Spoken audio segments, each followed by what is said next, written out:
Before we begin, make yourself comfortable. Dim the lights.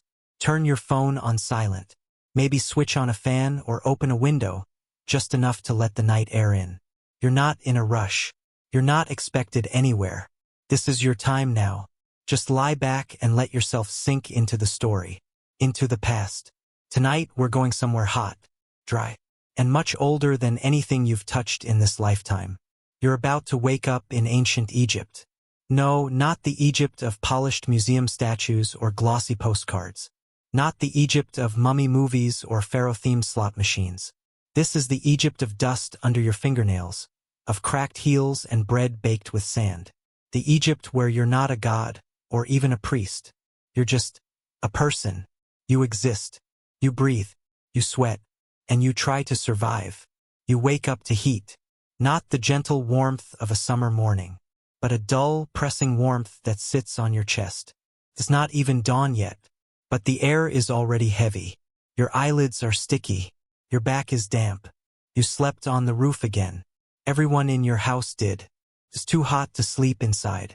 You sit up slowly, brushing a few grains of sand off your arm. They cling to your skin, to the thin linen sheet wrapped around you. You stretch. Everything aches just a little. You're young, but this life ages you early. Someone nearby is already awake. You hear soft voices, the clatter of a clay pot, water being poured. Somewhere below, your mother is lighting the morning fire. You smell smoke and yesterday's ashes. You live in a mud brick house like most people do. The walls are dry and cracked. A few goats shuffle in the courtyard below. You hear the soft grumble of one as it nudges a child. Today is not special, but it will be long. You have to help grind grain for bread. Your fingers are already sore from yesterday, but it doesn't matter. You'll do it again. The bread here is rough. Not fluffy, not warm with butter. It's made with barley, and often bits of grit or sand get in. You eat it anyway. You have to. It wears your teeth down slowly. Everyone's teeth are ruined by their 20s. That's just life. Water is precious. You don't drink it straight from the river, at least you're not supposed to. Can make you sick. But sometimes you do it anyway. There's no plumbing, no taps. Just jars carried from the Nile. You hope they boiled it. Maybe they didn't. You wrap a strip of cloth around your head. The sun is rising now, and the light is sharp. Your eyes squint, adjusting. You hear shouting. A neighbor is arguing with someone over grain. Someone always is. Hunger makes people short-tempered. You begin your morning tasks. Sweep the dust. Feed the animals. Help your younger siblings find their sandals. You don't own much. Tunic. Maybe a bead necklace if you're lucky. Your family isn't rich. But you're not a slave. Not today. Time moves slowly here. The heat makes everything feel heavier. You walk past other homes, low, brown walls packed close together. The air smells like people, like smoke and animals and unwashed cloth. Your hands are never really clean. Neither is anyone else's. Soap, as you know it, doesn't exist. You rinse with water and sand. Sometimes natron if you're lucky, but mostly you just hope the dirt wears off. You know someone who died last week. It's not unusual. Maybe they got a cut that went bad. Maybe it was the fever. Maybe something bit them in the night. No one really knows. You just keep going. The temple is nearby. You're not allowed inside, but you see the priests come and go. They wear white. Their heads are shaved. They look untouchable. You envy them just a little. A funeral procession passes. Slow. Rhythmic. Wailing women follow behind, beating their chests. You look away. Death is everywhere here, but it's not always spoken of. You get used to the smell of sweat, of old fish, of the river. You get used to being dirty. It's midday now. You crouch in the shade of a wall, chewing a bit of onion and stale bread. There's no break room, no siesta, just this. You wonder, sometimes, what life is like beyond this. But not too hard. Dreaming doesn't help. You exist. You survive. That's enough. And it's only just begun. The afternoon sun in ancient Egypt is not your friend. It's a tyrant, unblinking and relentless. You can feel it beating down on your scalp through your headcloth. The linen doesn't do much. The heat soaks through it, slow and punishing. You're outside now. There's always something to do.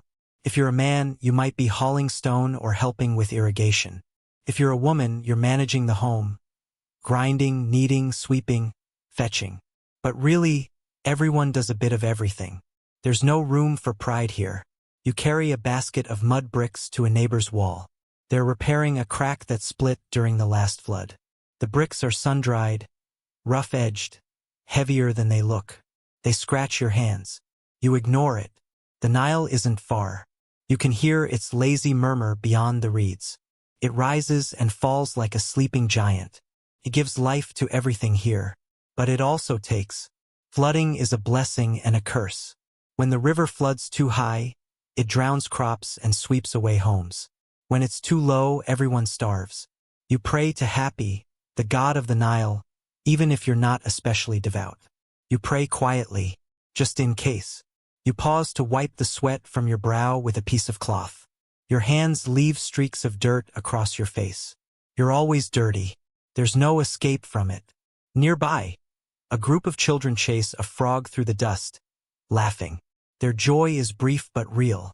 Most of them won't make it past childhood. Later, you're in the field. Your job is to help carry baskets of harvested grain. The work is repetitive and hard. You bend, lift, carry. Bend, lift, carry. Over and over. Your back tightens. Your legs burn. But you keep going. You think about dinner. It's not a feast. It never is. Maybe lentils, onions, garlic, and bread. Always bread. Always that gritty, sand-laced bread that chews like stone. Maybe some dried fish if someone was lucky at the river. Meat? That's rare. Reserved for the rich or for festivals. You don't remember the last time you had meat. You dream about it sometimes. You return home as the sun begins to fall. The sky turns dusty orange. The heat softens but doesn't leave. You feel it radiating off the ground in waves. Your mother hands you a bowl of something warm. Stew, maybe. You can't quite tell what's in it. You eat it anyway. You're always hungry. You eat with your fingers, tearing bread to scoop the mush. There are no forks, no knives. Just your hands and the bowl. After eating, you drink some beer. Not the kind you're thinking of. Egyptian beer is thick, more like porridge than liquid. It's made from fermented barley. Slightly sour, sometimes gritty. But it's safe to drink. And it dulls the edge of the day. You sit on the roof again. The stars start to appear. The night is quiet, except for the low hum of insects and the occasional cry of a distant animal. Your neighbor is telling a story to his children. Something about a jackal god who walks between the worlds of the living and the dead. You listen even though you've heard it before. Your limbs feel heavy. Your shoulders throb. You lie back on your mat, eyes open to the night. You feel the breeze just faint. You savor it. Tomorrow will be exactly like today. And yet, you'll do it all again. Because that's how it is. You don't question it. You survive. That's enough. You wake again before the sun. Your back stiff from the roof's uneven surface. The air is already warming, though it's still dim. You sit up slowly. There's grit in your mouth. You don't remember swallowing sand. But it's there all the same. You reach for the jug of water nearby. It's cool from the night air, but it tastes faintly of clay. You rinse your mouth and spit, then rinse again. There's no minty toothpaste, no morning mouthwash. You chew on a twig, maybe a piece of palm or a root with astringent properties. Tastes bitter, but it scrapes at your teeth, which are dull and chipped from years of eating stone-filled bread. Personal hygiene is important to you, but not by modern standards. There's no running water, no shower. You splash water over your arms and chest, rubbing with your hands. Maybe natron if you have some. It stings if you've got any cuts. You rewrap your linen tunic. It's not clean. Nothing is. But it's dry at least. You smooth the wrinkles, though the fabric is rough and coarse. Your scalp itches. Lice are common. Everyone has them. Sometimes you shave your head to fight it, but that only works until they come back. You've stopped trying to win. You hear a coughing fit nearby. Someone is sick. You've seen that before. Could be the Nile water. Could be something worse. There are no antibiotics. No urgent care. Just prayers, poultices, and time. You've been to a healer once. They wore beads and smelled of incense and herbs. They pressed warm clay on your bruises and muttered words to the gods. It didn't help, but it didn't hurt either. Medicine here is strange. Effective sometimes. Magical always. You've seen people eat crushed beetles for stomach pain. Drink mixtures with moldy bread for infections. Tie amulets around their necks for protection. And sometimes, it works. You've lost friends to fevers, to infected wounds, to childbirth. You've watched people waste away without knowing why. There's a kind of silence around sickness. People lower their voices, look away. They don't want to attract attention, from spirits or from fate. You scratch at a rash on your arm. It's red and cracked. The sun, the sand, the sweat. It never lets your skin rest. You think about your feet. Always sore, always cracked. The earth burns them during the day and chills them at night. Sand wears through your sandals faster than you can fix them. Your eyes sting in the wind. Dust, always dust. It gets under your eyelids, clings to your lashes. Sometimes it infects them. You've seen people lose their sight from it. There's no privacy in your world. You relieve yourself in the fields or near the edge of your home, away from where food is made. The smell lingers. Flies gather. You learn to ignore it. When someone dies, their body is washed with river water and oils. If they can afford it, they're embalmed. You've seen the process once. The cutting, the removal, the drying. Slow and strange, but not frightening. Death is too common to fear. You've heard that the brain is pulled out through the nose. You don't know if it's true, but it sounds real enough. You look down at your hands. Cracked, calloused. A cut from a reed 2 days ago has gone red and swollen. You smear it with honey. Maybe it will help. Maybe it won't.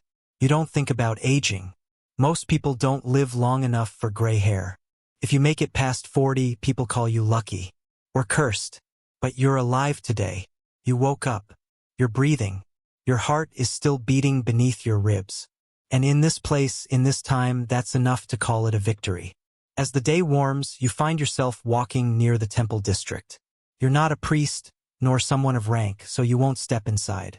But the presence of the gods is everywhere here. Etched into walls, carved into stone, painted in color on columns and lintels. You pass by a statue of Horus, falcon-headed, watchful. His gaze, stone cold, follows you with the judgment of centuries. You nod slightly, out of respect or habit. It's hard to tell the difference anymore. Your life is surrounded by gods. Osiris, ruler of the underworld. Isis, mother of magic. Thoth, the ibis-headed scribe of wisdom. You don't understand everything, but you don't need to. The gods are part of the air here. The Nile, the sunrise. Your mother taught you that every sunrise is the rebirth of Ra. That he fights off chaos every night and emerges victorious with the morning light. So, when the sun rises, you thank Ra.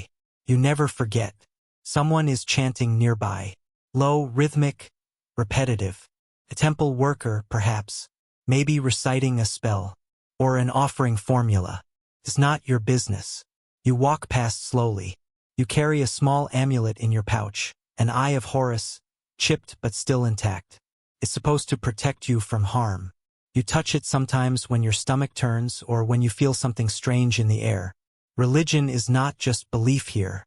It's action. Every illness, every failure, every strange event. It has a cause. A spiritual cause. If your crops fail, maybe you offended a god. If your child falls sick, maybe a spirit passed by your door. You remember your grandmother hanging reed charms over the threshold. You still do. Even if you don't believe everything, you don't take chances. The dead are everywhere. Beneath the sand. Along the riverbank. In tombs carved into cliffsides. You've walked past burial grounds. Seen bones poking through the dirt. You don't look too long. It's not respectful. You were told once that in death your heart will be weighed. That Anubis will hold the scales. And if your heart is heavier than a feather, it will be devoured by a monster. Part lion, part crocodile, part hippo. You don't want to be forgotten. That's the worst fate here. Worse than death. You live so that someone will say your name when you're gone. So your spirit can continue. You once saw a scribe write down a prayer for a wealthy man. It was to be buried with him. You watched the symbols flow from the reed pen. They looked like birds, water ripples, reeds. You couldn't read them, but they looked alive. You wonder what your burial will be like. If there will be incense. If someone will sing. If your name will be carved anywhere at all. You've helped dig a tomb before. Just one. Poor man. No paintings, no gold. Just a pit, a body, a prayer. And silence. The sun shifts overhead. You pause under the shadow of a wall. You see a scarab beetle crawl past your foot. In this land, even a beetle means something. A symbol of rebirth. You close your eyes briefly and whisper a short offering. Just a line. For luck. For health. For protection. You don't expect miracles. But you leave space for them. You continue walking. Past statues worn smooth by time. Past incense smoke curling in the air. Past the sacred and the ordinary. In ancient Egypt, there is no division between life and death. Only the line between now and later. And you live somewhere in between. You remember when you were smaller. Everything looked taller then, the palm trees, the walls of the temple, even the goats. You didn't wear much, just a strip of cloth around your waist, and your hair was kept in a sidelock. Everyone could tell you were still a child. Childhood here doesn't last long. You start helping early, fetching water, grinding grain, keeping the flies off the food. Your hands were calloused by the time you were 10.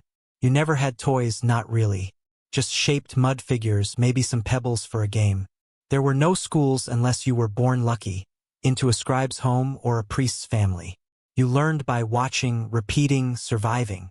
You watched your mother carry baskets on her head, walking with perfect balance. You tried and spilled it. She laughed, but you learned. You watched your father mend a fishing net with thick fingers. Quiet work. Slow and steady. Now your fingers move the same way. You didn't get to be curious. Not for long. Curiosity could mean trouble. Snakes in the reeds. Angry neighbors. Falling into the river. Some children didn't make it to adulthood. You remember their names. Their faces. The way people didn't talk about them much afterward. If you were a girl, your life narrowed early. You'd be married young. Maybe 13. Maybe younger. To someone chosen by your family. Someone who could support you. Or at least someone who wouldn't beat you too much. If you were a boy, your freedom would shrink too. More work. More responsibility. You'd be expected to provide. To obey. To stay strong. Even when you felt weak. The village children played in the dust with shrill laughter. You did too. Tag, wrestling, races. But not for long. Soon your play became chores. Your games turned into practice. There were no birthdays. No cakes. No candles. Time passed without fanfare. Seasons changed. The Nile flooded. The crops came or didn't. And you just grew. You sometimes dreamed of being a scribe. Of holding a reed pen. Of writing words that meant something. But dreams cost time, and ink is expensive. You still remember the first time you saw papyrus. Smooth, pale, softer than anything else you'd touched. You weren't allowed to hold it. Just look. Once, an old man in your village claimed he'd seen the pharaoh's boat pass down the river. He said it glittered like the sun. Everyone doubted him, but no one said it out loud. You were taught to speak softly. To listen, to stay out of the way. Disobedience wasn't taken lightly. You'd seen the whip, heard its sound. But there were good moments, too. Simple things. A shared figure. The coolness of the river at dusk. Your mother singing a song she only sang when she thought no one could hear. You learned not to expect softness. But when it came, you held it in your memory like a hidden gem. Now you're older. Your body aches in new ways. But you remember what it felt like to be small. To lie on the roof at night, the stars huge above you, your stomach full for once. You didn't know if you'd live this long. Most didn't. But here you are. Still breathing. Still walking. Still remembering. In ancient Egypt, growing up means letting go of childhood with both hands. Because life here doesn't wait for you to be ready. It just begins. You are not a farmer today, not a builder, not a potter, nor a mother grinding barley with aching wrists. Today you are a scribe. That makes you one of the most important people in your district. Not because you're rich. You're not. You don't wear gold or ride in palanquins. But you can do something most people can't. You can write. You wake up just before the sun. The air is still. Cool for now. You wash your face with a cloth dipped in river water. Tie your hair back and reach for your tools. A box of reeds. A small palette with 2 cakes of pigment, black and red. A roll of papyrus wrapped in linen. Your fingers are stained with ink. The black gets under your nails and never leaves. It smells faintly of soot and resin. You work in the temple today. Not in the sanctuary itself, only the high priests go there. But you sit in a small room just off the main courtyard, where the light filters in through slits in the walls. It's quiet here. Just the scratch of your reed pen on papyrus. The soft murmur of sandals on stone as priests pass by. The occasional cough. You are copying hymns. Long lines of invocation to Ammonius, the hidden one. Your hand moves carefully, shaping each symbol with practiced rhythm. Bird. Reed. Snake. Each glyph means something. Some are sounds. Some are ideas. Some are both. You don't speak most of these words aloud. They're sacred. They belong to the page. A priest stops by and sets down a clay tablet. A list of grain rations. It needs to be transferred to papyrus. Official records last longer. You nod, set the hymn aside, and begin. Your handwriting is crisp. You were trained well. Years of repetition. Holding a reed between sore fingers until your knuckles locked. You remember being beaten for writing a falcon facing the wrong way. You never made that mistake again. Outside, the world is hot and loud. But here in the scribe's chamber, the stone walls keep the sun at bay. You dip your pen again. Scratch, scratch. The sound is soft, rhythmic, like breathing. Midday comes. You chew a bit of dried fig and bread, sitting on a bench near the columned hall. You watch a servant fan a high priest while he speaks to a nobleman. You look away before they notice. You know your place. You are valued but not important. You record the deeds of others. Your own name may never be remembered. In the afternoon, a boy arrives with a request. A merchant wants a contract written. A shipment of fish to be delivered in 3 days' time. You meet with the man briefly, scrawl the contract, stamp it with your seal. He gives you 2 copper pieces. It's not much, but it's enough. You keep your records on a shelf. Stacks of papyrus, rolled tight and tied with twine. Some are tax receipts. Some are prayers. Some are letters you've written for others, people who can't write but need to speak across distance. You've written love notes, wills, complaints about stolen goats, requests for marriage arrangements, even curses meant for enemies. By evening, your wrist aches, your eyes blur, but your work isn't done until the last character is dry. You clean your palette, roll your scrolls, and step out into the fading light. The stone beneath your feet is warm. The temple walls glow gold as the sun sinks. People pass you without a glance. To them, you're just another man in linen. But in your satchel, you carry the thoughts of dozens. Their voices captured in ink. You don't speak much, but you've recorded the words of the gods. And that, in this world, is power. The sun is already high when you arrive at the site. Your skin burns even through your tunic, and the wind flings sand against your face like needles. But no one stops working. Not for the heat, not for the wind, not for the ache crawling down your spine. You're at a pyramid, not visiting, building. You are one of thousands. Not a slave, but not exactly free either. You are paid in food, beer, sometimes a piece of linen or a copper tool. You have a mud brick shelter near the site. You share it with 3 other men. You don't complain.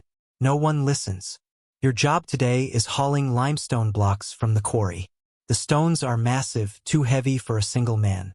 They're dragged on sleds, across planks slicked with water to reduce friction. Your hands grip the rope until the fibers dig into your palms. You grunt, pull, step, pull. A foreman barks instructions. Someone shouts that the ramp is giving. You don't stop. You can't. There are ramps everywhere, winding up the sides of the pyramid, thick with dust and wooden scaffolding. The stone rises day by day, impossible and real. You don't ask what the pyramid is for. Everyone knows. It's for the king. For his eternity. His Ka needs a home and it has to reach the sky. You wonder if he even sees it. If he knows how many backs are breaking for him. How many hands are bloodied. You drink from a clay jar passed between workers. Warm beer. Thick. Gritty. But it helps. You wipe your mouth with the back of your hand and get back to pulling. The dust never leaves you. It settles in your nostrils, your mouth, your lungs. You cough. Everyone does. You don't know what it's doing to your insides, but it doesn't matter. You've seen men collapse in the sun. Some wake up. Some don't. When that happens, work doesn't stop. The body is carried away. The rope is picked up again. Breaks are rare. A few minutes to chew dried onions. Maybe a handful of dates. Your fingers are too tired to peel them, so you eat the skins. You dream of shade. Of water that doesn't taste like clay. Of a breeze that doesn't sting. At night, you lie on a mat with your legs cramping and your arms buzzing with fatigue. You listen to others groan in their sleep. One man sobs softly. No one says a word. You do this for weeks, months, maybe years. Time blurs. The pyramid rises. You know that when the pharaoh dies, he'll be carried into this monument. He'll be wrapped in linens, placed in gold. Priests will chant. Incense will burn. The gods will be summoned. And you'll be told to get back to work. Because the next king will need a pyramid too. You don't think about what happens after. Not really. You just hope your back holds out. That your legs don't give way. That the bread doesn't run out. You know you won't be buried in a pyramid. Not even close. Maybe a pit if you're lucky. But for now, you are a builder of wonders. A nameless hand in a timeless project. And no one, not even you, will remember your name. You've never seen the pharaoh. Not up close. You've heard his name whispered by neighbors, sung by priests, carved into temple walls 100 times over. But you've never looked him in the eye. No one like you ever would. To you, the pharaoh isn't a man. He's something more. A living god. The link between this dusty, aching world and the realm of the divine. You see his image everywhere. On statues with perfect features. On temple walls smiting enemies beneath his sandal. In reliefs where he towers over common men. His body smooth, his jaw sharp, his crown tall. But that's not who he is. That's who he must appear to be. You've heard stories. That he rides in a golden bark down the Nile. That his feet never touch the dirt. That even the sun waits for his permission to rise. He lives in palaces you'll never see. Surrounded by servants, guards, and sacred animals. They say his halls are cool in the summer and fragrant with lotus. You can't even picture it. Your entire life is shaped by his decisions. You work on his projects, pay his taxes, repeat his titles during festivals. His face is stamped onto every monument as if the land itself grew it from stone. But still, you wonder, does he feel the heat like you do? Does he get blisters? Does he ever lie awake at night wondering if the gods still favor him? You've heard he has many wives, that he eats meat every day, that he bathes in milk.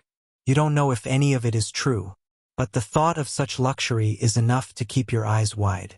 When someone in your village mentions him, they bow their head. Just saying his name feels like touching fire. He is the son of Ra, the chosen of the gods.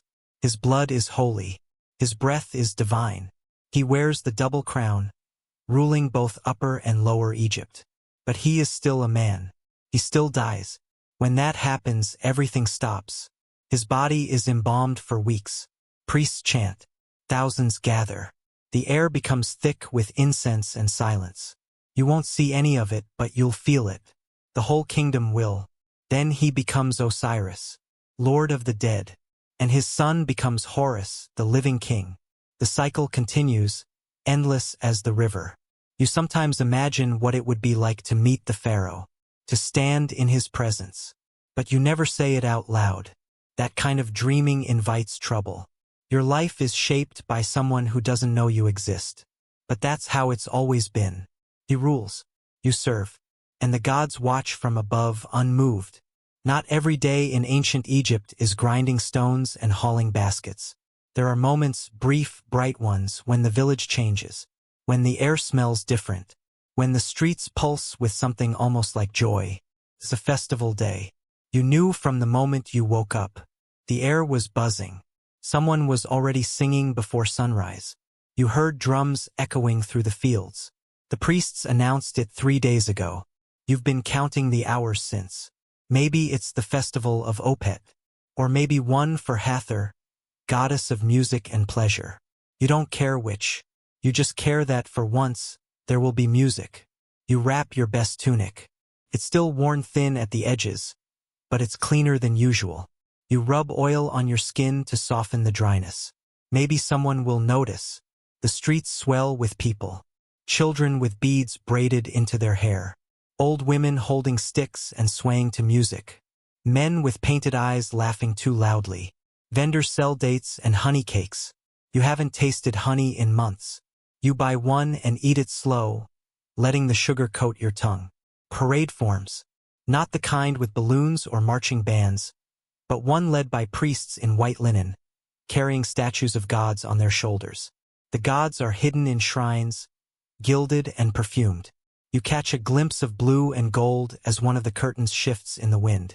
You bow your head instinctively. Even a glimpse feels like a blessing. Someone passes you a jug. Beer, sweet and thick. You drink, wipe your mouth, and laugh. You don't laugh often. Feels strange in your chest. But good. Musicians play sistrums and lutes. Dancers move with hips swaying, arms tracing patterns in the air. Their bare feet kick up dust as they spin. You clap along, caught in the rhythm. Later, you sit near a fire with people you barely know. The night is warm. The stars are bright. Someone tells a story about a crocodile that spoke in dreams, about a man who turned to stone. You know it's nonsense, but still the hairs on your arms rise. Superstition is the second language here. Everyone believes something, that scorpions only sting the unclean, that dreams are messages from the gods, that shadows carry pieces of your soul. You carry a charm wrapped in linen. It's nothing more than a stone, but your grandmother gave it to you and swore it would keep you safe. You've never doubted her. A cat slinks by, yellow-eyed and silent. You offer it a scrap of bread, takes it, then vanishes into the shadows. Cats are sacred. Everyone says so. As the night deepens, people grow louder, drunker, bolder. You slip away before the chaos takes over. You're not looking for trouble, just a little peace. Back at your rooftop bed, you lie down and look at the stars. You can still hear faint drumming in the distance. You feel full, not in your stomach but somewhere deeper. A moment of relief, a breath in a life of holding your breath. Tomorrow the grind begins again. The sweat, the hauling, the aching. But tonight you lived. And for once that was enough. The world around you seems peaceful, predictable. The Nile flows, the sun rises. You know your place, your duties. But beneath the surface, there is fear. Not just fear of gods or hunger, but fear of doing something wrong, of being caught, of justice. In ancient Egypt, justice isn't about fairness. It's about balance. The word is ma'at, order, truth, harmony. To disturb it is dangerous. To go against it is to invite disaster not only for yourself, but for everyone around you. You've heard of crimes. Small ones. A missing loaf of bread. A broken jug. A dispute over a strip of farmland. These things happen. But when they do, people speak in whispers. No one wants to be dragged before a judge. Judges wear long linen robes. They are respected, feared, often priests, sometimes scribes. They sit on low stools, surrounded by scrolls, listening in silence as accusations are made. There are no lawyers, no juries, just the judge and ma'at. If you're accused, you speak for yourself. Or someone speaks for you, if you're lucky enough to know the right person. But luck runs thin here. Punishments vary. For minor things, it might be a beating, 10 lashes with a rod. 20. 50. More if the judge decides you're lying. You've seen a man whipped in the village square. His back turned to pulp. No one looked him in the eye afterward. He disappeared a week later. Maybe from shame. Maybe from infection. No one knows.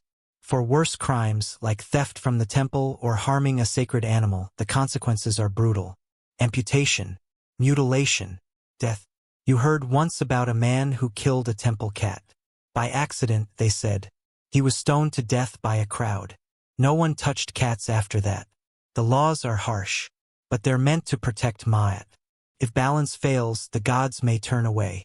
The Nile may not rise. Crops may wither. People are terrified of false accusations. So much so that some carry charms to protect them from slander. You have one too.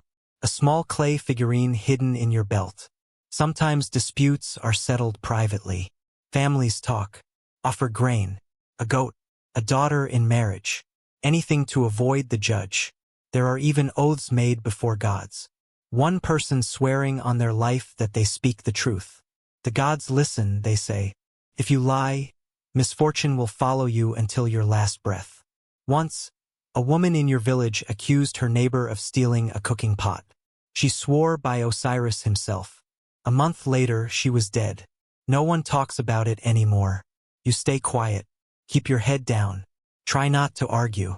You've seen what happens when words go wrong. Still, not everything is cruel. Some scribes work to settle disputes fairly. Some judges are kind. They quote ancient proverbs. Do not make false accusations. Do not covet. Do not twist words. But even they bow before Ma'at. And Ma'at has no sympathy. You lie awake some nights thinking about what it would take to be accused. A neighbor with a grudge. A broken tool blamed on you. A whispered word in the wrong ear. In ancient Egypt, innocence doesn't protect you. Balance does. And balance can be broken with one wrong step. You've never heard the word romance. Not in the way future people will use it. But love exists here, too. So does longing. So does heartbreak. Marriage in ancient Egypt isn't about ceremonies or vows under the stars. It's mostly practical. Arranged by families. Quiet agreements over bread and dates and how many goats someone can offer. But sometimes, love still finds a way to creep in. You remember the first time you noticed someone. Maybe it was the curve of their smile, or the way they moved when they carried a jar on their shoulder. Maybe it was nothing specific, just the way your breath paused when they walked by. You didn't say anything, not for days. You just watched, waited, tried to look like you weren't looking. Eventually, you spoke. Something simple. A question about the weather or the bread or a joke about the goats. They laughed. That was enough. You began meeting in quiet corners, behind the storage shed, beneath the sycamore near the irrigation ditch. You talked about nothing, everything. You shared figs, tiny secrets, half-truths. You touched their hand once, by accident, or maybe not. They didn't pull away. But nothing is easy here. Their parents had plans. You were too poor, or from the wrong village, or had no ox to your name. You tried anyway. You begged your uncle to speak for you. You offered to work harder, bring gifts. But the answer was no. They married someone else. You saw the procession, the painted eyes, the faint smile. You didn't know if it was forced. You never asked. That night, you sat on your roof and stared at the stars until your eyes burned. There are love poems written on papyrus. You've heard them. Beautiful, aching words. She is more beautiful than any flower. Her voice is music. Her breath, perfume. But you don't write poetry. You just remember the way they looked at you once in the dark. For those who do marry with love, life isn't always kind. Marriage is work. You share everything. Food, sweat, illness, silence. You raise children. You bury some. You argue. You forgive. Divorce is possible. Easier than in other ancient worlds. A woman can leave if she wants to. Take what is hers. Sometimes even take the children. But most don't. Life is already hard. Starting over is harder. Some people grow old together. You've seen it. Wrinkled hands touching briefly in the shade. A laugh shared over broken bread. A look that says, I remember you when you were young. There's beauty in that. Even here, you still think of the one you lost. Not every day, but sometimes. When the wind smells like wet earth. When a fig tree shakes in the heat. You wonder what their life is like now. If they're happy. If they ever think of you. You'll never know. But that, too, is part of this life. In ancient Egypt, love is soft, quiet, fleeting, but it leaves echoes. Even after the dust has swallowed everything else. Someone in your village has died. You don't ask how. You don't need to. Could have been the fever. Or a scorpion. Or a cough that never went away. It doesn't matter now. The house is silent. The air smells of incense and sweat.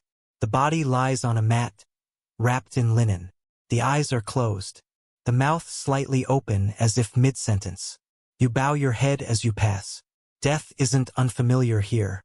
It walks beside you daily. But that doesn't make it easier. It just makes it routine. You help carry the body. Carefully. Slowly.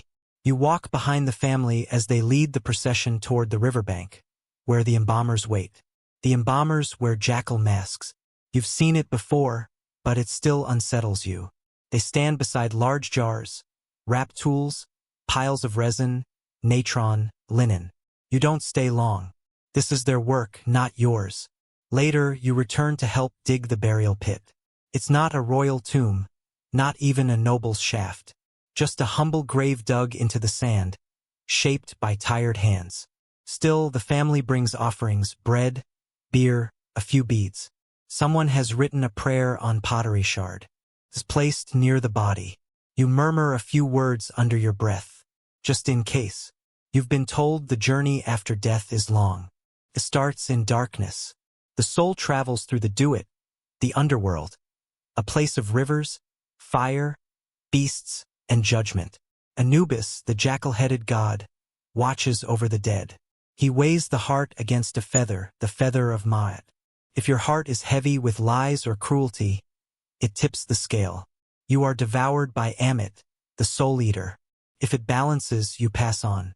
Into the field of reeds. A place like Egypt, but better. Greener, cooler, peaceful. But you must know the spells, the right names, the secret gates, and what to say to each guardian. That's why people are buried with texts. The Book of the Dead. Or at least scraps of it. If they can afford it. Most people can't. You once saw a burial with nothing but a single amulet. The family whispered the prayers themselves. That was all they could offer. You think about your own burial. What will they say for you? Will they remember to leave water and bread? Some say the soul has parts. The Ka, your life force. The Ba, your personality, which can fly from the tomb like a bird. The Ren, your name, which must be spoken to keep you alive. The Shut, your shadow. Even your shadow matters. If your name is forgotten, you cease to exist. Truly, that's why people carve it in stone. On tombs, on statues, on walls. You've scratched your name into a piece of clay before, buried it near your mat, just in case. You help cover the grave. The family weeps softly. Someone sings. It's an old song about returning to the stars. You stand there a little longer, your hands dusty. You don't know if the dead can hear you, but you speak anyway. May your journey be safe. Then you walk home. The stars are just beginning to appear. And tomorrow life continues. Because that's what the living do. You don't travel far. Most people don't. Your whole world fits in a stretch of land between the river and the horizon. But there are others who walk farther. Traders, messengers, soldiers, and the lucky few who carry news from lands you've only heard of in stories. Today, a trader has come through your village. His boat is moored on the edge of the Nile, loaded with amphorae and sacks of goods. His skin is darker than yours, his tunic brighter. His voice carries strange vowels. He brings things you've never seen. Incense from Punt, copper tools from Sinai, cedar wood from Lebanon, beads that shimmer like water. You stare at them too long. He notices. You look away. Trade is the pulse beneath Egypt's calm exterior. It brings what the land cannot make itself. Without it, there is no luxury, no color, no spice. You help unload baskets. For a moment, you feel part of something bigger. Something that stretches beyond your field, your street, your temple walls. The Nile is the road here. There are no carts rattling down stone paths. Boats are everything. Wide-bottomed for grain, narrow and quick for messages. The river moves both north and south by current, by sail. You watch the trader speak to the local official. He offers gifts, makes promises, counts coins. You don't understand all of it, but you know a deal when you see one. When you walk home, your mind feels stretched, like you've glimpsed something just beyond your reach. At the edge of your world is the desert. Yellow, silent, endless. People say there are tribes out there. Nomads who never settle. Warriors with curved blades. You've never met one. You're not sure you want to. Farther still is Nubia. You've heard of its gold, its warriors, its queens. Egypt fights there sometimes. Trades there always. You know someone whose cousin marched south with the army and never came back. Then there's the sea. You've never seen it. Just heard about it. White, blue, salty, unknowable. Beyond it, places with names like Byblos, Crete, Hutti. People who worship strange gods and speak in tongue-twisting sounds. Sometimes foreign traders come to Egypt. Their clothes are wrong. Their manners stiff. They bow too much or not enough. But they bring things, glass, lapis, animals with spotted coats. You wonder if they go home and tell stories about you. About how Egyptians paint their eyes, worship cats, eat bread full of sand. You'd like to leave just once. Just to see what's beyond the reeds. But you know you won't. You're needed here. Your work is here. Your family. Your name. So you listen instead. To the men who've traveled. To their tales of thick jungles, snow-topped peaks, temples carved into cliffs. You don't know if they're lying. But it doesn't matter. For a moment you believe. And in ancient Egypt, believing is the closest most people ever get to leaving. There is no word for superstition here. Not really. Because in your world, magic is not fiction. It's fact. It's folded into every corner of your life. You see it in the way your mother mutters a charm under her breath before stepping outside. In how your neighbor ties knots into her child's hair to ward off illness. In how the temple scribe crushes beetles into ink with a prayer you aren't allowed to hear. Magic isn't just for the priests. Everyone uses it. Because everyone is afraid. Afraid of sickness. Of drought. Of snakes in the field. Of sudden death in the night. Of spirits that slip in through cracks when no one is looking. You keep a charm in your pouch. An old bone carved with symbols.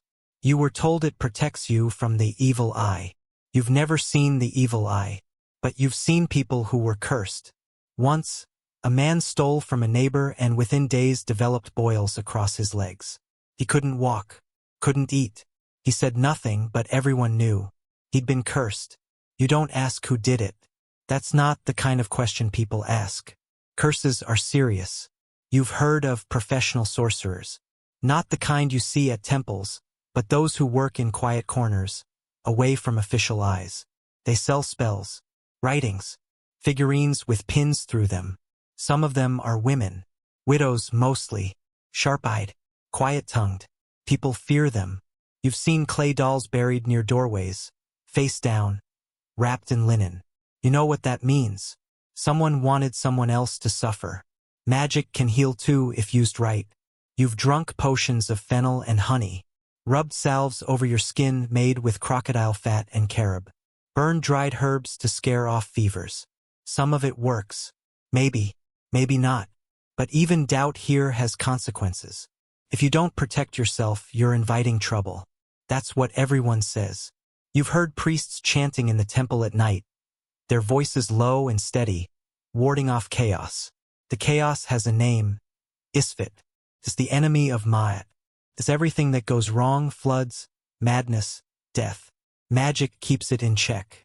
Words themselves are power. Spoken words, written ones. That's why names matter. Why you whisper the names of the dead.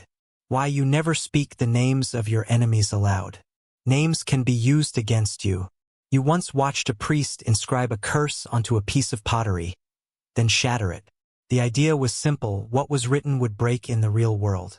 You avoid people who know too much. You avoid saying too much. When you feel a chill in a room with no breeze, you leave. When your dreams show too many snakes, you don't go near the river. When a bird flies backward across the sky, you spit 3 times. It's not about belief. It's about survival. In ancient Egypt, magic isn't decoration. It's armor. You are not a slave, but you know one. She was born into it. Her mother served in a noble house, cleaned linens, fetched water, woke before the sun, and slept only when everyone else had eaten. Her daughter was born into the same life. You see her sometimes, at the market, behind her master's wife, carrying baskets too heavy for her narrow frame. She never looks up. Slavery in ancient Egypt doesn't look like the chains and shackles you might imagine. But that doesn't mean it's gentle. Some are prisoners of war, taken from foreign lands, Nubians, Libyans, Asiatics, dragged here to serve the temples or dig the canals.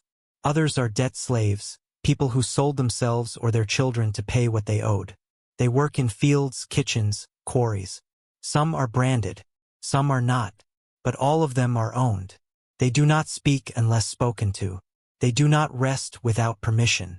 You once saw a man whipped for breaking a pot. The pot was old, cracked already, but it didn't matter. He bled anyway. Sometimes a slave is treated well, given a bit of coin, even freed. You've heard of it. It happens, but not often. You wonder what freedom feels like to someone who's never known it. You've spoken to her only once, the girl from the noble house. She dropped a fish while crossing the road. You helped her pick it up. For a second, her fingers brushed yours. She whispered, "Thank you." Then she turned, silent again, vanishing. Behind her master's robes, there are servants in the temples, 2 slaves of the gods, they call them, dedicated to divine service. Their days are filled with sweeping, lighting incense, preparing offerings. Some say it's a noble life. Some say it's still a cage. You wonder sometimes what separates you from them. A lucky birth? A moment of mercy before you were born? And then there are the labor gangs. Technically not slaves, but close. State workers bound to months of hard service.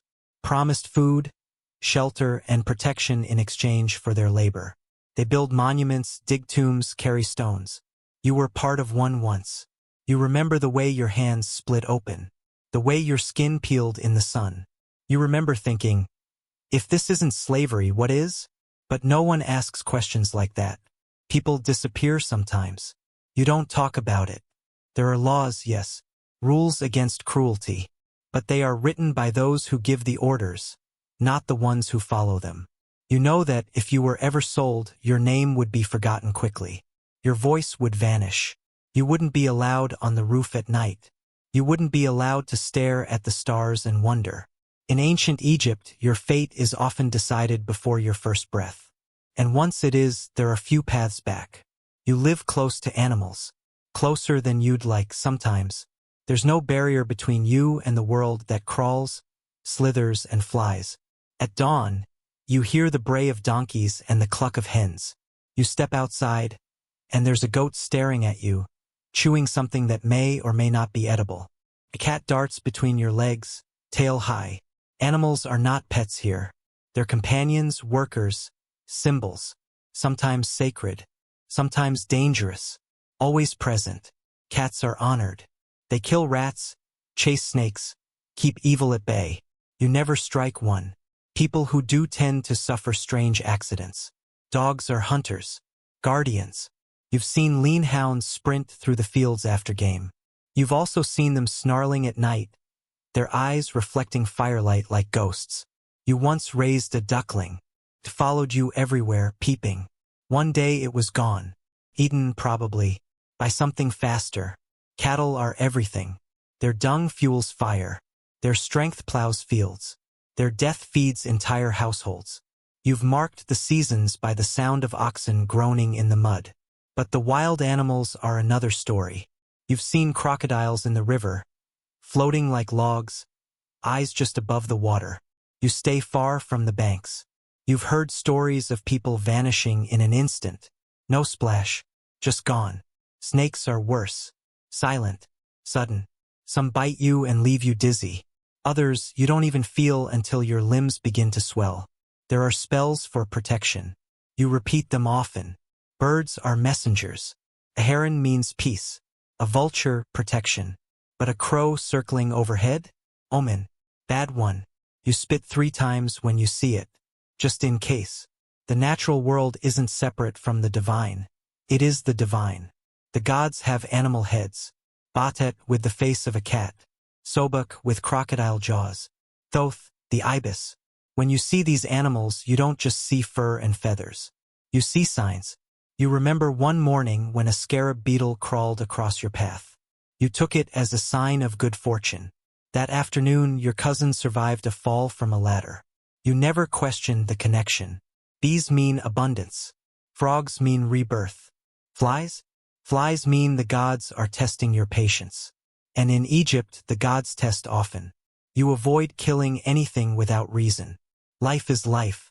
Even pests are part of the order. In the temple, sacred animals are treated like royalty, fed from silver dishes, buried in tombs more elaborate than any home you'll ever know. Some people believe animals can carry the soul of the dead. You're not sure if you believe it, but once, a bird landed on your mat the day after your grandfather passed. You watched it for a long time, didn't move, didn't breathe, just watched back. In ancient Egypt, nature isn't a backdrop. It's alive, listening, watching, and always speaking. You live in a house made of mud. Its walls are sun-baked, cracked, and patched with straw and care. The floor is hard-packed dirt. The ceiling, if there is one, is made from woven reeds. It leaks when it rains. But that's not all you see. You've seen the temples. You've walked past pylons that rise higher than trees. Stone walls carved edge to edge with stories of gods, kings, and battles.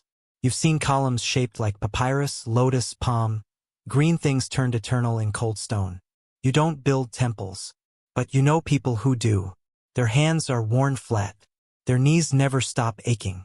They sleep with red dust in their lungs.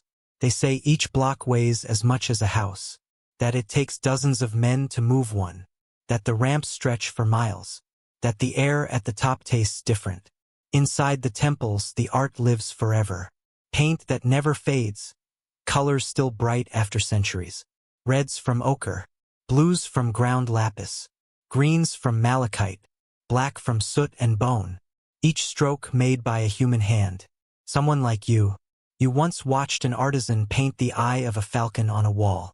His hand didn't tremble. His focus was absolute. That eye, frozen in motion, still watches you in your dreams. There are rules to the art. People face sideways, but their torsos turn forward. The gods are always taller than the kings, who are always taller than the scribes, who are always taller than you. The perspective isn't wrong.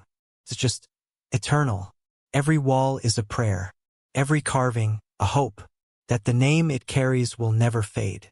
That the soul it represents will be remembered forever. Tombs are even more sacred. If you've been inside one, truly inside, you never forget it. The air is cold, dry, silent. The walls are covered in spells, symbols, warnings.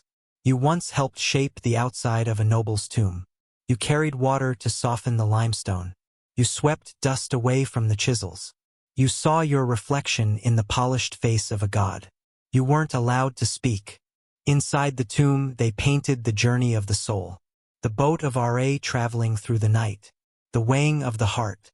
The gardens of the field of reeds. Even in death, beauty matters. You wonder what will happen to your home. Your cracked mud walls. Your reed mat. They won't last. They never do. But maybe, just maybe, you'll leave a mark somewhere. A name scratched into brick. A symbol carved beneath a scaffold. A thumbprint in the corner of a mural. Something. Anything. So that when the sand shifts centuries from now, someone might find it. Touch it. And for a moment, know that you were here. You don't wear a watch. There's no ticking clock on the wall. Time, for you, is the shape of the sun, the sound of the birds, the smell of the river as it rises. You know what time it is by the length of your shadow, by how the light hits the temple wall, by the way your stomach growls just before the bread is ready. The Egyptians have a calendar. one of the first, divided not by hours and minutes, but by the moods of the Nile. 3 seasons, Ake, the flood, Parait, the planting, Shimu, the harvest. That's how time flows, not in numbers but in needs. During Ake, the river swells, creeping across the banks like a slow beast waking from sleep. You watch it rise, brown and full.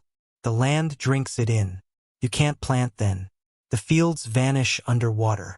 So you mend tools, weave baskets, repair your home, rest your bones if you're lucky. Parait comes with a change in the wind. The water retreats. The mud left behind is thick and black and rich. You push seeds into the ground with your heel. You walk behind oxen, your hands on the plow, dreaming of bread you haven't baked yet. Shimu is the rush.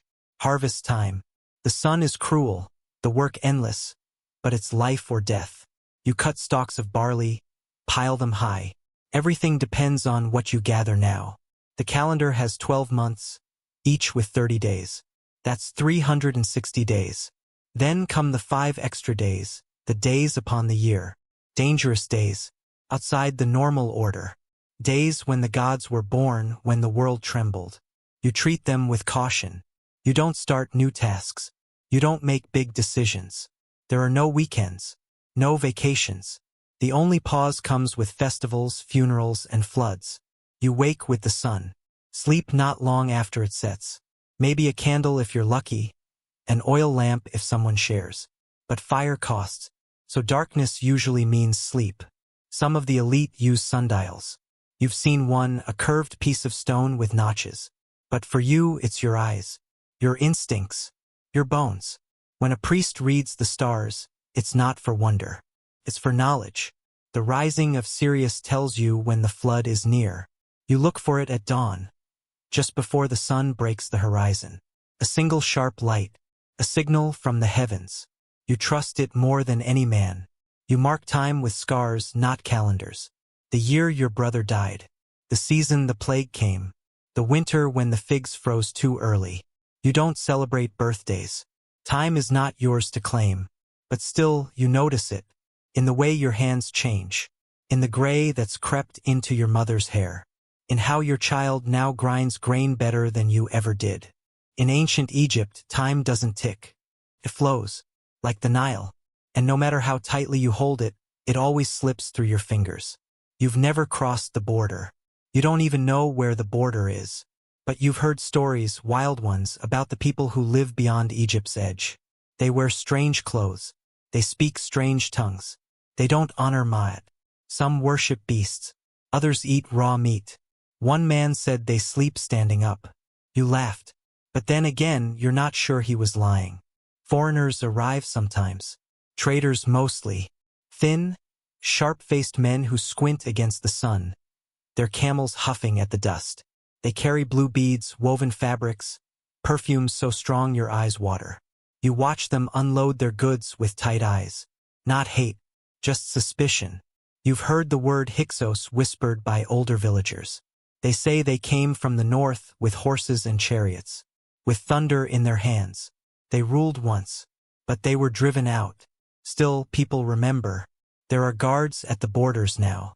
Fortresses at the edge of the delta. You don't see them, but you feel their presence in the stories. The kings build walls, not to keep you in, but to keep others out. Some enemies are known by name: Hittites, Libyans, sea peoples.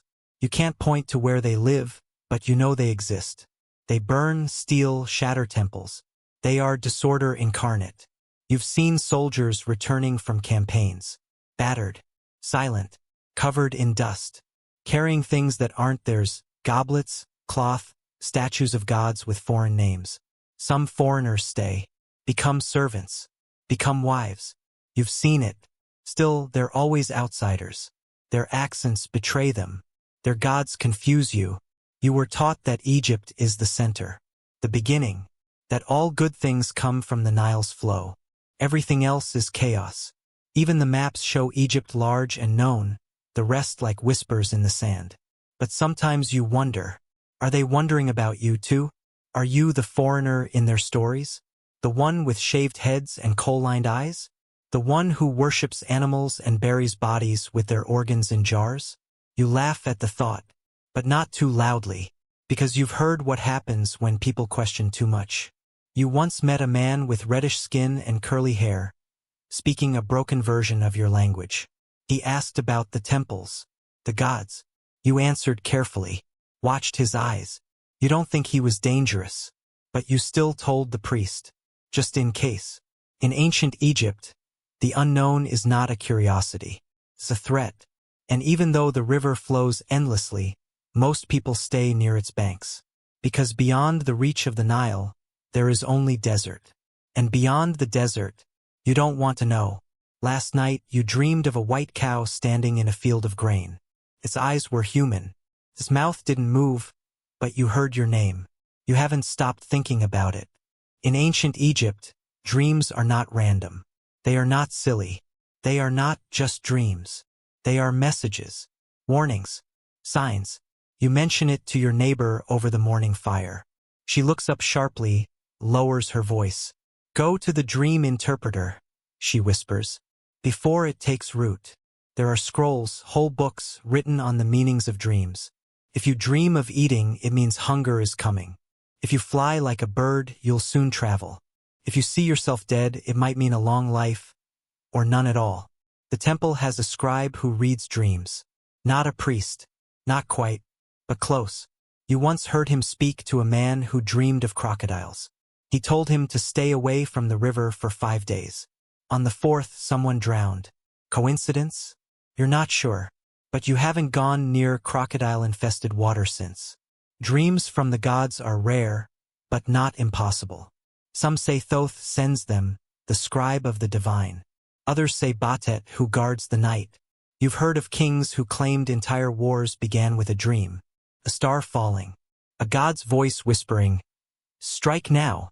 The villagers believe. Deeply. A woman once dreamed her oven cracked and broke in two. She woke her entire family and wouldn't bake bread for 3 days. On the 2nd, the roof collapsed over the hearth. No one was hurt, but no one questioned her again. You remember a dream you had as a child, a fire licking up the walls of your home. Terrified you. You told your mother. She scattered salt around the doors, tied amulets over the windows, whispered the names of 3 protective deities. Nothing happened, but you still check the corners of your roof every night. The gods don't speak directly. They send signs, symbols. They use the dream world because your mind is soft then. Open. Vulnerable. You wonder if the gods sleep. You've never asked a priest. You wouldn't dare. Some people keep dream journals, scraps of papyrus with hurried symbols. They sleep with them under their heads, hoping for clarity. Others sleep in temples, hoping to receive divine instruction. It's called incubation. You don't know if it works, but people say they wake changed. You believe them. There are dreams you don't talk about. The ones where your dead relatives speak. The ones where the Nile runs red. The ones where you can't find your way home. Those are the ones you keep quiet. Those are the ones you fear most. In ancient Egypt, dreams are not escape. They're prophecy. And you never know if the next one will save your life or mark your end. The sun dips low over the horizon, and the world changes. Shadows stretch long across the sand. The air, once heavy with heat, softens just enough for breath to come easier. You sit on a low step near your home, elbows resting on your knees. Your back aches. Your hands are stiff. But for now, there is peace. The village quiets. Children's laughter fades. The goats stop calling. Even the insects seem to hold their breath for a moment. You've swept the floors, folded the worn linen, shared your last meal, a bit of lentil stew and the heel of gritty bread, with your youngest brother. Now there is nothing left to do but wait for the dark. A woman nearby hums a song you don't recognize. Old maybe older than the stones that line the temple paths. You don't know what time it is, but you know the moment. That sliver of evening when the light turns gold and the world holds still. It never lasts. You walk to the roof. Your feet know the path even in the dark. You pass a wall with faint carvings. You trace them with your fingers, though you've done it 100 times before. The stars are coming out, one by one. You lie on your mat, arms behind your head. A breeze brushes past your cheek. It smells faintly of dust and smoke and something sweeter, maybe fig blossoms, maybe nothing at all. Above you, the constellations begin to rise. You don't know their names like the temple priests do, but you recognize them. The hunter, the bull, the scorpion. You've always thought they looked more like stories than animals. A voice murmurs from another rooftop. Prayer, maybe, or a wish. You don't speak. You just watch. You think of the people who have done this before you. 1,000 years ago. 1,000 years from now. All of them lying on rooftops. Dust on their skin. Silence in their mouths. The Nile glimmers in the distance. It reflects the sky. Above and below, the stars are the same. You don't know what tomorrow holds. Maybe the same. Maybe not. But you are alive. And here. And watching. And in ancient Egypt, at the end of a long, aching day, that is enough. You don't leave behind much. A broken bowl. A name scratched into a wall. A mat woven from reeds that will fall apart in 10 more seasons. But you've lived. You've walked the banks of the Nile. You've bled in its fields. You've whispered to its gods in the dark. You've feared and loved and worked and waited. And now you wonder, will anyone remember? You are not a pharaoh. There is no pyramid with your likeness. No statue carved in your name. No line of hymns written to honor your deeds. You are not a general. Not a priest. Not a noble. But you are something real. Person. A breath in a long story. A flicker of life that stood under this sun. Bathed in this dust. Spoke this language. Followed this rhythm. And somehow that mattered. Somehow that was enough. Your body will go to the ground. Maybe in a wrapped linen shroud. Maybe not. Maybe someone will say your name. Maybe not. You won't know. But maybe, just maybe, someone like you will find a piece of pottery. A worn tool. A mural half buried in sand. And wonder, who was this? What did they see? What did they feel? Lying under these same stars. Hearing these same winds. Tasting the same bread. Waking to the same sun. And maybe they'll understand that you weren't just a shadow behind a monument, not just a line in a textbook. You were flesh. You were thought. You were hunger and hope. And even if your name is lost, your story isn't. It lingers in every temple stone, every grain of sand, every breath of wind that rolls across the desert. In ancient Egypt, eternity wasn't just for kings. It was in the dust, in the silence, in the memory of a life that tried. And now, in the quiet of this night, you can rest, you can sleep, you've made it through the day.